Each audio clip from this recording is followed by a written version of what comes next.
How did Gymshark win 2020? Consumer research. They worked with a test to learn more about their audience's changing habits, then pivoted their business to meet those needs. Visit askatest.com/D2C and use fast, accurate consumer research to get ahead. It's growth without guesswork.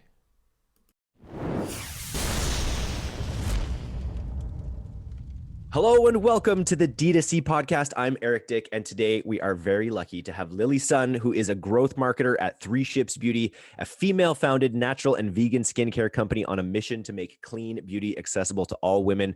Launched in 2017 as New Body, the company has rebranded in the past year or so to Three Ships in July of 2020.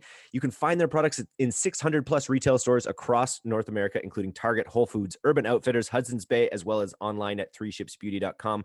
We have Lillie, who is a foundational team member at Three Ships, who is specifically focused on the growth marketing, the D2C business, but can speak to a lot of aspects of this great brand. Welcome to the D2C podcast, Lillie. Can we start with a bit of a story of the brand's genesis? How did Three Ships Beauty come into being? Yeah, well, first of all, I'm so stoked to be here. The energy is really awesome. I'm like hyped, I'm excited, I'm motivated. So, Love it. Three Ships, we were founded, like you mentioned, as New Body 4 years ago by our co-founders, Connie and Laura. Connie is a business grad and Laura is a chemical engineer. And when they met, completely different backgrounds. But the one thing that they kind of aligned on was why was natural skincare so expensive? Why were so many brands, greenwashing it, like putting the word natural, putting an orange, on the front of the bottle, you turn it to the back, there's like 0.01% of vitamin C from oranges in the product. So with that, they kind of set off to create Three Ships. We are a natural skincare company. I think our main focus is skincare doesn't end with skin. It impacts your health. A lot of people forget that your skin is the biggest organ in your body, right? Everything you put on your skin is absorbed into your body. And we really want to combine, skincare and healthcare and use the power of science to educate consumers on why going natural is honestly the best option for you and your lifestyle. Love it. And obviously this move away from animal products is something that sort of like Yep. all sectors are seeing.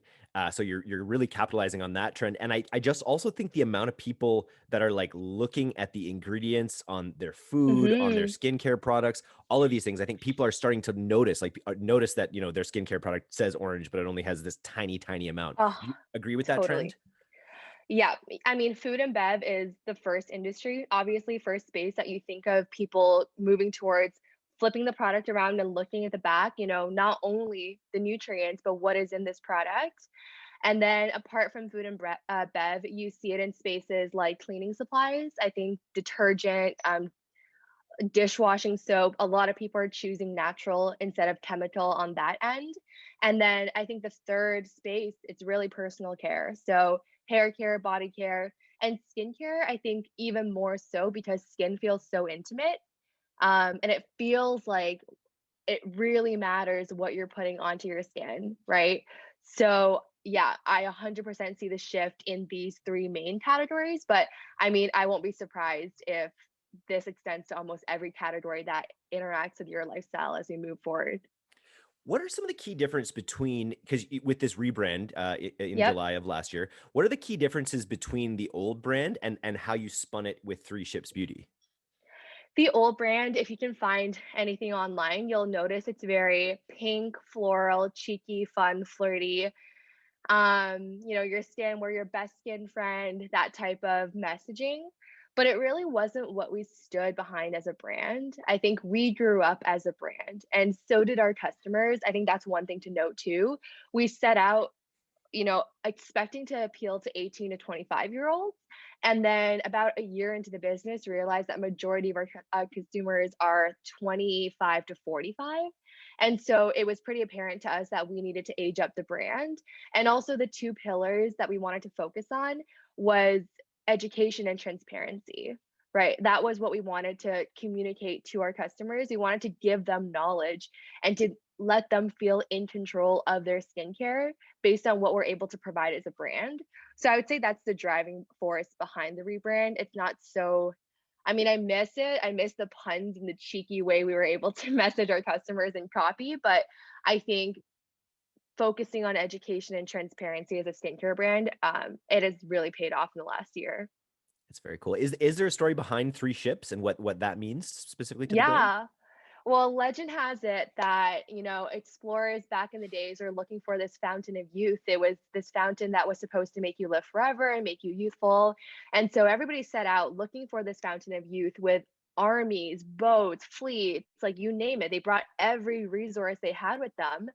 And one person went with three ships, right? Like just went to explore with the three ships he had, and he got there first because everybody else was tending to their fleets and to the people on their boats.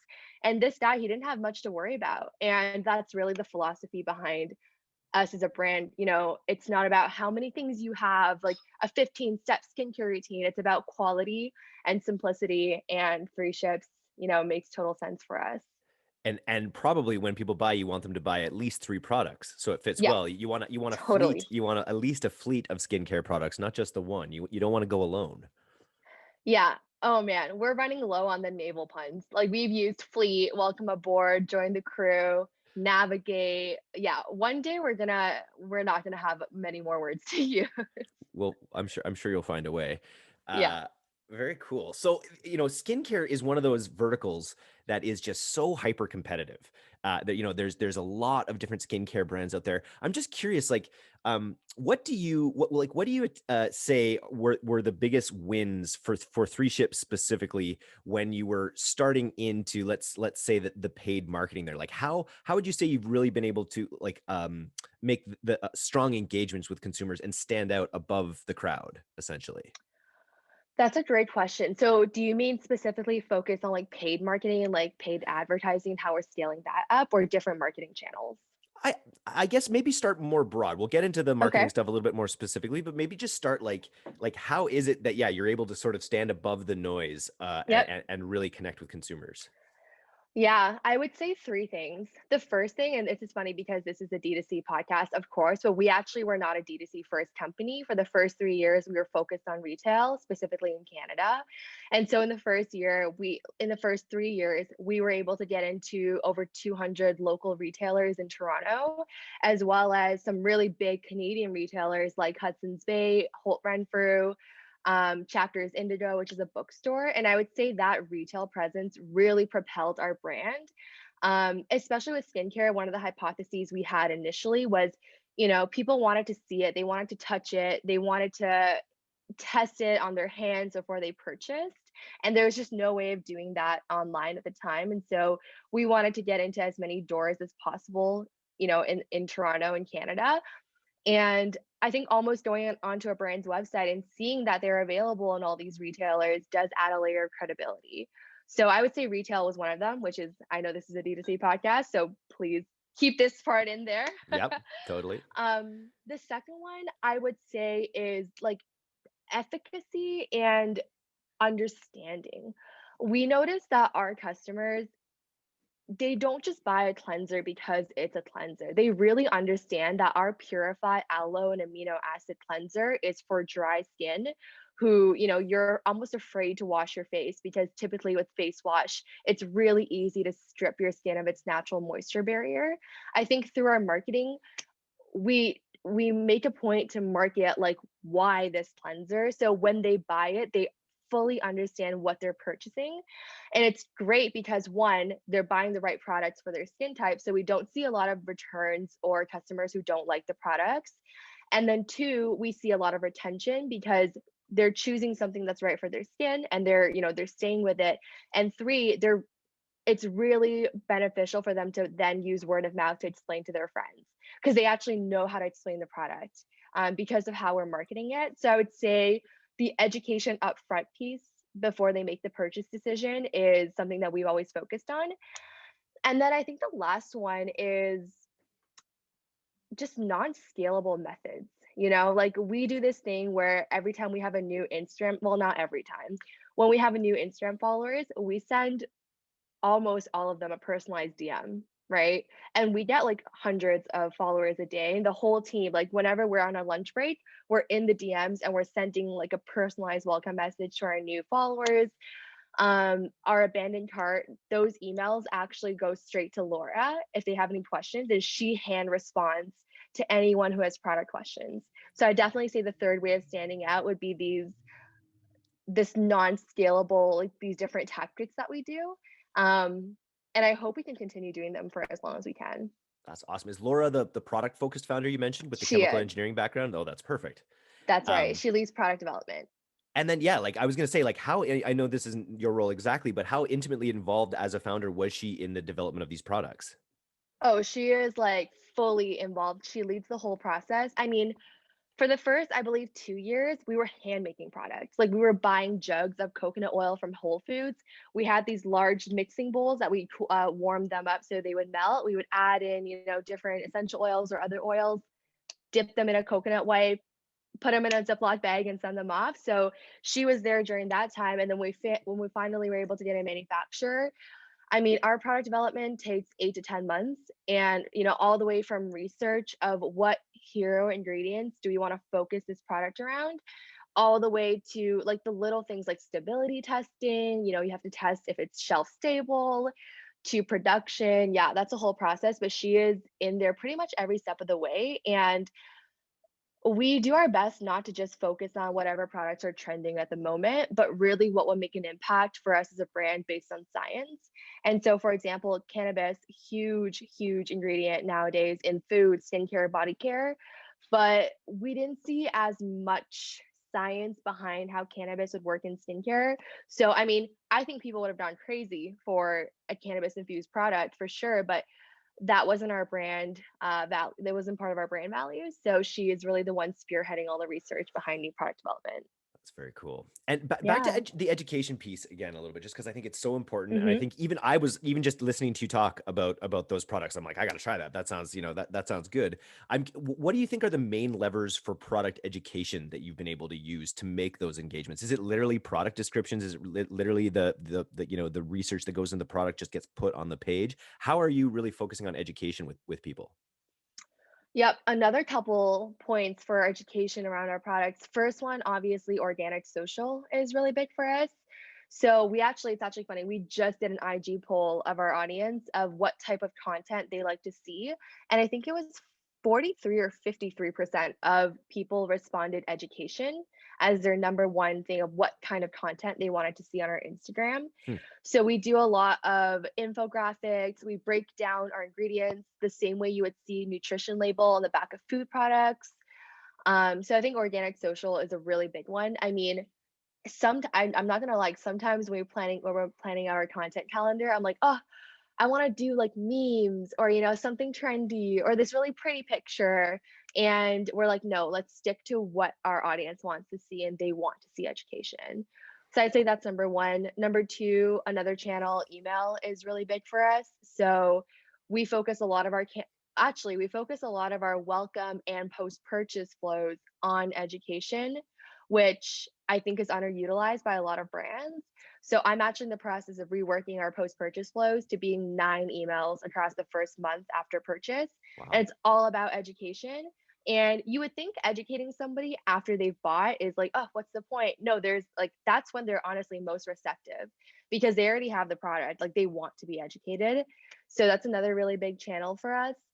I like that. And Um, there's some really great yeah. insight there because most people or a lot of people, once they have people on their list as customers, it's like, okay, you're a customer to me. So I'm going to keep sending you sort of customer based stuff. But once you have them in your product brand environment, letting them know about all the thinking that goes into all your products is just probably Yep. massive for their LTV. You got it. You nailed it. Like, when you buy from a D2C brand, everyone is expecting that thank you from the founders email. Not no shade on that one. We have that too. The one where your founders are in big pictures and their little signatures at the end. We all Yep. have those. That's not really delightful anymore. That's a no-brainer for customers to get that post-purchase. But like you would think 9 emails in a month is a lot, but for someone who has just spent their cash on your brand, probably after sitting on it for like people sit on decisions for 3 to 4 weeks. Like they want to feel like they made a good choice, and it's your responsibility as a brand to give them that. And so for us, education, we kind of see it as two categories. One is like product specific, like skincare education, and one is more tactical. Like, how do you use this product? AM or PM? What step of the routine do you use it in? So it is also helpful for brands to define and break down what education means to them to make sure you're hitting the right categories.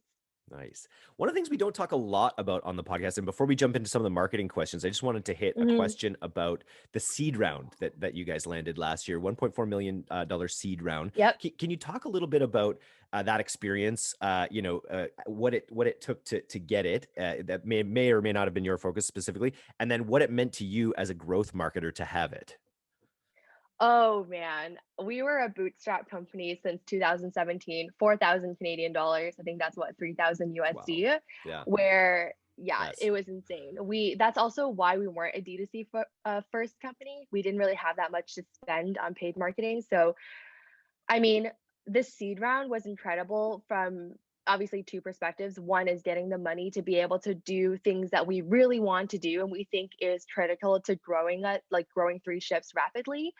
um, it was over 2 weeks, and really strategic. Like all of our investors and advisors are not just writing us checks, but they have industry experience and connections, across the board in retailers and helping us with product development, helping us with logistics. And like when I heard who some of our investors were, I was blown away by, that level of confidence that people were trusting us as a company to use their money well and to grow three ships. And then in terms of what the money meant, I mean, this is hilarious, but when we closed at 1.4 million, it was the best day of my life. I was like, we're never gonna run out. Like, no, like $1 million. Are you kidding me? Like we did so much with $4,000. I think it was like 20 days later. I was like, wait, It's, where it's where did the money earmarked. go? That's You went from Dave Chappelle, I'm rich, to Yeah. to where does that money go in 20 days? That's I interesting. know. And so yeah, what was that process like? That was because it was earmarked for these big projects essentially that you kind of put into motion? It was really for growing D2C. Like I Yeah. would say up until the raise, we were probably 80/20, where 80% we were focused on retail and 20% on e-commerce. So our goal at the seed round is to really grow into a 50/50 split company where direct consumer would make up 50% of our sales. And obviously paid marketing, influencer, all of those pieces that drive e-commerce growth was, that's what the cash was for. And then also number two was really making three ships explode across the border in the US. Mhm. Again, up until that point, we were mostly a Canadian company, but we know how tiny Canada is compared to the States. And so we are heads down trying to ramp up our US brand awareness. And that's so the question is then for me, you went from retail to D2C in Canada. Are you going to do the Mhm. same? Are you trying to do the same thing in the US? Or are you trying to jump right into D2C I would say we're trying to jump right into D2C, in the but I US? say that also right now we're in 500 Target stores, Nice. Whole Foods in Northern California, and Urban Outfitters. So I guess we are kind of going the retail route. But no, definitely we don't want to wait as long as we did in Canada to shift to direct consumer. We're focused on it immediately. Nice. And so are you're the lead growth marketer at the company Yep. aside from the founders who were probably involved in that a little bit as well. So what was your first when you were brought on and you had this money that you knew was being earmarked for D2C ventures. I'm curious about what was your thought process and what were the first like major actions you took to really dive into D2C? I my background, I've actually this is my third early stage startup. Both all of my internships in school were at really early stage startups, so I'm totally used to working with a budget of zero. So when I was doing things like, I was managing email, I was managing SMS, I was kind of doing the whole life cycle. Everything was on a $0 budget. I would say the thing that I was most excited about was paid advertising because I know how much that can drive e-commerce growth if you do it properly. And I would say that's honestly where bulk of our budget for growing D2C, like that's what we're using the money for. We did bring on an agency to help us with email, which has been awesome and taken a lot off my plate. Um, Another chunk of the money was for content. So that's obviously really big in skincare. I mean, we were shooting things on iPhones before we had money. So content was a big one, and then paid marketing. I think that is what I'm really excited about. Working with a stellar agency of having this budget for a monthly ad spend and then having a good chunk of the budget for churning out really create like awesome creatives that will, boost up our US brand awareness is what makes me really excited.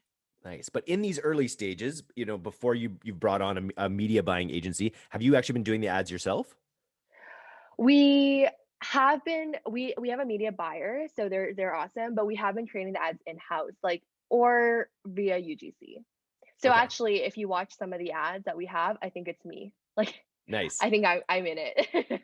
It's very scrappy, and that's what, as an agency, that's definitely, during the onboarding process, there's, internal competitions for getting a hold of some products and making UGC. It's becomes a bit of a fun thing that we do as a team, but it's Yep, something that you can't not do. You know what I mean? Especially if you're an you early stage can. brand, you got to be willing to put yourself out there a little bit and create some UGC.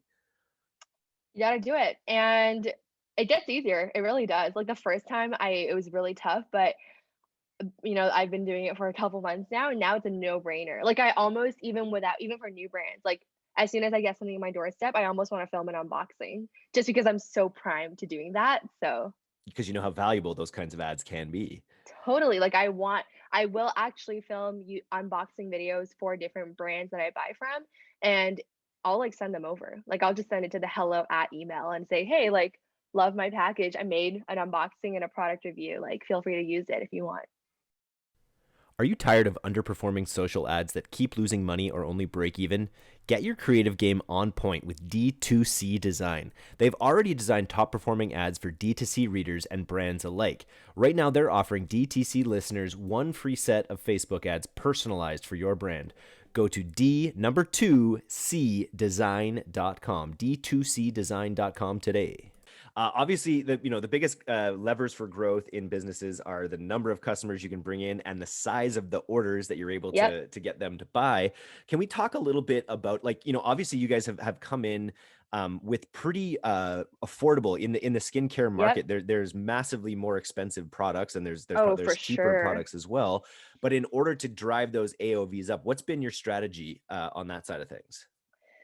So definitely bundling. With skincare, it's actually very rare for customers. I mean, customers don't want to just buy one product, like they don't just want to buy a cleanser or a serum. They want to buy more, but sometimes they have a hard time, especially we have, I believe 18 SKUs. They have a hard time choosing, like what they want. Even with 18, it's not a lot, but it's a pretty big amount of products for them to make a decision. And so we have our kits, they're actually like in boxes and kit boxes. We only have 2 of those, and we found them to be a little bit, static. Like, they're just there, and if we run out, it's gone. If nobody wants, like, there's only one way to market it. And so we were kind of thinking about, how can we get people to put at least maybe 3, maybe 4 products into their cart and make the buying decision really easy for them. And so we came up with bundles. So they are like a set of products with a specific theme or reason for buying them together, whether it's like a dry skin bundle, an acne bundle, something for hydration, brightness, like whatever it is. They come in regular boxes, so they come as if you bought them individually. But as a customer, if you buy a bundle, you save 20% off this bundle, which is a great selling proposition for people. And I think the best part about having these bundles is that they're not static. Like we call them agile bundles because, we'll pull something together. We called it the defense bundle for winter. It was the 3 products that are more heavy on the thick side, focused on like intense hydration. Now it's like I was going to say April, but it's May now. But now that it's May, we don't need this bundle anymore. So we took it off the site and we pulled together 3 products that are more suitable for summer. So that's Love it. something we can't do with kits because they come prepackaged, but with Mm. bundles, it is so easy to do that. We also did a bundle around Mother's Day, one around Valentine's Day, so you can see how there's a lot of different occasions to use it. I love it. And with a series of products like you have where it's really the regimen for people. It's the ritual that they Right. do on a daily basis. So being Hmm. able to name, call out the different aspects of a ritual and then name them by those jobs to be done kind of titles where you're like, you're looking to solve this problem. You're looking, you're thinking about this Yep. in your world right now. Here's a bundle that suits that. Seems like a great strategy. It's awesome, and it really helps the customers. Like, Yeah. they really appreciate when you're making decisions for them, and as a brand, we are actually very intentional with these bundles. We take time to figure out what works well with, which ones. And actually, what it helps us with is it helps us with future product development decisions. So with these bundles, we were actually able to notice that people were searching for acne slash blemish style products. Like that was the category of products that the most customers requested. And that bundle was the most popular. So we're actually making it into a kit. So we're making like an acne treatment kit. I don't know if that's out to the public yet, but that is in our pipeline for product development. And it would have been very hard for us to make a decision to spend R&D and product development into making a kit if we didn't know people were already buying these products together as a bundle, if that makes sense. I love it. Yeah, and this is on previous podcasts. We talk about people learning from their customers about Hmm. how their products are used in ways that they hadn't even thought of. I think it was another skincare brand actually, and they were speaking specifically about like how they would mix the two things together in their hands and Hmm. then apply it, and then it gave them an idea for another product. So like keeping that tight relationship with your best customers is just so important for a number of reasons for product development. Can you talk a little bit about how you've brought your top customers like into the fold to sort of maximize their value in your organization? Hmm. We have we have three groups of customers that I think are really unique to us. The first one, the biggest one, is our ambassador slash community program that we call the fleet. And so, again, with these nautical puns, one day I'm not going to have anymore. But Fleet's with a the good one. fleet, fleet is great. I That's didn't think great. of it. I can't Yeah. remember who did, but fleet was awesome. With our fleet, we bring in customers who kind of meet like a VIP requirement. So I think the threshold is spent over $250 or have made more than three orders. So at that point, like we know they're committed to the brand for sure. So we invite them to join the fleet and they get, a lot of surveys thrown at them. We ask them questions all the time. Gabby, our influencer management, is in direct communication with them. So they're almost like we have around 200 people, I believe. So that's our group of VIP customers that we're always interacting with. Our second group is our trial testers. So they're called the Three Ships trial testers. And they're the ones we send pre-production samples to. So they get, new products in like unmarked jars, like small sample sizes, and they'll try it for the course of 2 weeks and then give feedback to Laura, who then will actually make iterations of the sample they received before it becomes the final version of our product. So that's a little bit different in terms of feedback, but they're really on the ground, like testing products for us. And then finally we have our like clinical research group almost. So they're the people that we kind of do like cohort analysis on for 30 to 60 days after a new product comes out to really understand like how it's working for them, if they would recommend it to a friend, does it help with the specific skin concerns that we set out for it to do, how do they embed it into their routine, all of that. So those are the three groups of people that we rely on a lot. And like when I say a lot, I mean like we talk to them a lot. Yeah, I love that idea of those three separate groups all informing slightly different aspects from the Yep. product to its use to the marketing. I think that's really cool. And then for your referral program, you mentioned that you run that on Grin, which is interesting. And my question there is, were those people influencers that you connected with and they became fans of your product and they became part of that community, or did it go in reverse where they were fans of your product and then you said, hey, sign up on Grin to become Hmm. a referral partner? Yep. So this referral partner, you're actually referring to the fleet because they get their own discount code and then they're able to share it with their friends and family and they'll get a kickback off of those purchases. And Gabby does manage them all on Grin.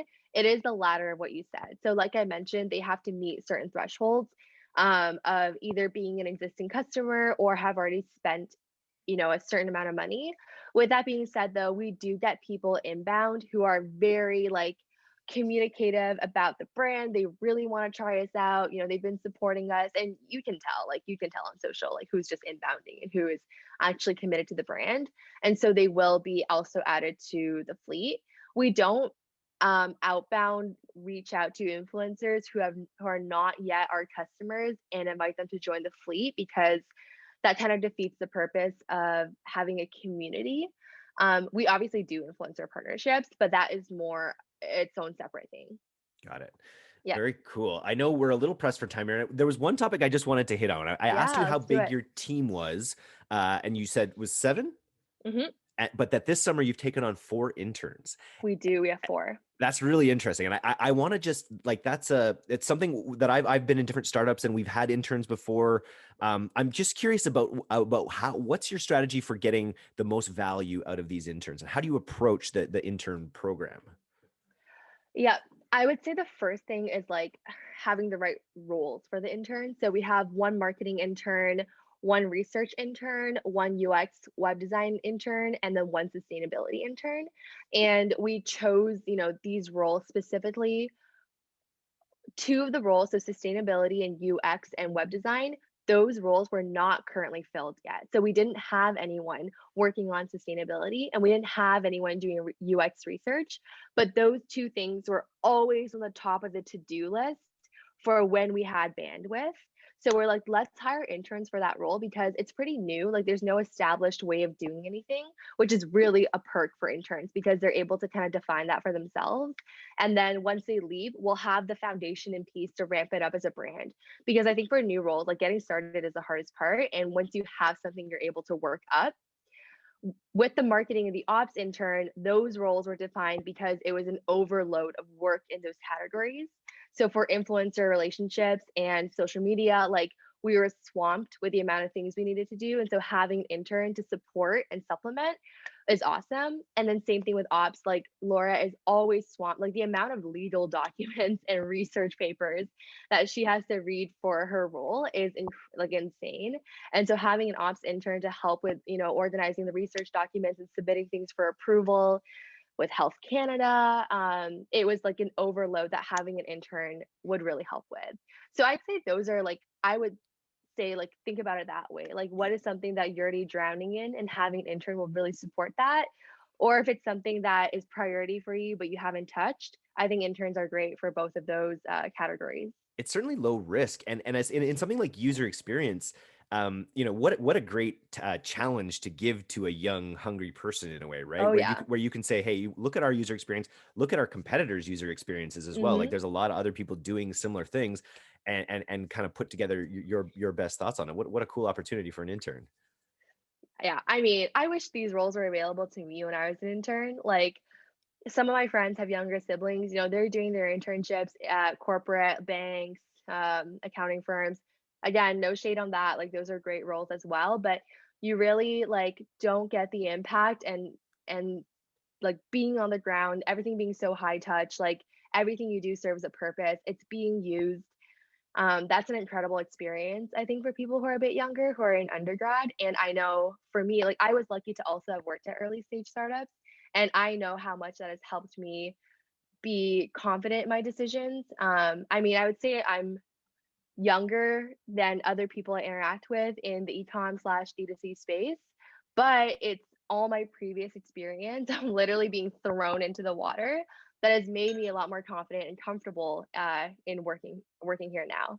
That's awesome. So the interns that succeed in those roles are going to be primed to be hired back at some point, after Oh they yeah, they finish their school. Specifically with the interns, did you get them from local universities, from like U we of did. T and things like that? Yeah, that's smart. Yeah, U of T, Western. Yeah, those are the big ones. I think, yeah, U of T and Western. No bias, of course, No. but it's awesome. Like they're so hungry, Yeah. like this is just a fun fact, but for my intern specifically, the one who's directly reporting to me, I scheduled her training out her first week, Monday to Friday. So each day has its own like 2, 3 hour training block. We had our first one on the first day, and she messaged me like 10 minutes after. She's like, "Hey, I looked at your calendar. Like, you're not doing anything today, tomorrow, Wednesday. Let's just do all of it." And I was like, "What? Are you sure? Like, you don't want to break?" She's like, "No, like the faster we finish training, like I can actually go and do something." So we finished like midday Tuesday, pretty much like 8 hours into 4 hours. And then like by Friday, she was like giving me deliverables that she's already completed. And I was just completely blown away by that. I mean, you can't even get agencies to work that fast. So Some great insight. I really, I love. You can't underestimate or overestimate how hungry and effective. Like we've recently grown the team on the D2C side, and just been blown away by people's ability to take a few orientation meetings and then just run with the ball because they understand the vision. And I think that that's a testament to the organization in a way, right? That you can give people a runway and a playpen essentially to make it very clear what they're trying to do so that they can get onboarded really quickly. It's cool to hear that she's paying dividends that quickly. yeah, I'm so glad you have that too because honestly, for you and me, I feel like that's a no-brainer, right? Like giving your people that you work with freedom and flexibility to do their jobs. You know, that's a really small percent of the population. A lot of people still like to be very micromanaging, like they don't like to let go of anything. So I actually wish that there were more managers and more leaders who had this type of mindset. And I mean, I feel like the world will progress a lot faster when you give people space and time to be innovative. So Yeah, I'm yeah. so glad. And I hope people who are listening will try to bring that into also like their, management styles. I've been thinking about Pilot House, this agency that that we've spun out of. I was brought on at person number 20. Now it's 110, I think. Oh man. 1 year later, it's been wild, but it's only worked because it's funny. I keep thinking of the word. We're a pilot house. We've created this space for people that want to be pilots, or people that want to have that their own autonomy and their own ability to call their shots and make their flight plans, and all these flight metaphors, which is what we're working with. Oh, And I love it. and We it should do a definitely collab we should sometime. definitely do an air and sea collab. I love it. Yeah. I know you're pressed for time here, so let's ask our one stock question that we love to ask at the end. If because you're Canadian, let's say if Mr. Justin Trudeau said, "Okay, Lillie, we're going to grant you a $50,000 cash grant to be used in your marketing strategy," where do you use that over the next couple months in your business right now? Oh man. 5 months ago, I would have thought 50 grand was an insane amount of money to work with. Now I'm like, are you kidding me, Yeah. Justin? $50,000? That's all you can give me? Um, I would put it into anything top of funnel, to be honest. Yep. I would probably put another, like, I put $30,000 of that into our monthly ad spend and get that spun up, and then spend maybe $10,000 churning out some really awesome creative with angles that we haven't tested before. With like health and natural skincare, there's so many angles you can take, and we have barely tested out any of them. So I would do that. And then with $5,000, I would really want to do some cool, non-scalable things that would make our customers really delighted. I was in our Shopify the other day, and I think I saw someone who collectively has spent $900 at three ships. We don't have many of those, but for those people, like, I really want to do something special to them. Send them a care package, do a little bit of digging online, what do they like, and get them something unique and personalized. I would love to do that because I feel like you only get that luxury when you're a smaller brand. And I mean, I'm a growth marketer, so my job is to grow the business.